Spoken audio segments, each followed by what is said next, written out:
శిలువ శిక్ష చాలా ఘోరమైనది. ఎలాగో తెలుసా? మానసికంగా, శారీరకంగా మనిషిని చంపివేసే శిక్ష అది. ఇప్పుడు ఒకేసారి చచ్చిపోయారు అనుకుంటే వాళ్ళకి బాధ ఉంటుందా? వాళ్ళకి బాధ ఉండదు.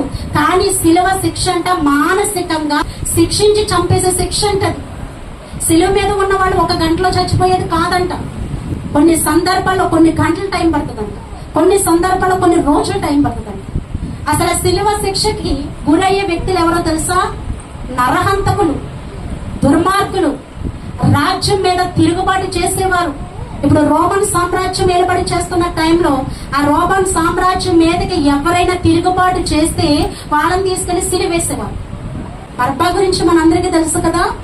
బర్బా గురించి బైబిల్ గ్రంథంలో ఏమైనా రాయబడి ఉంది? అతడు తిరుగుబాటుదారుడు, అలాగే బందిపోటు దొంగ అని బర్బా గురించి రాయబడి ఉంది. ఇలాంటి బర్బా లాంటి తిరుగుబాటుదారుల్ని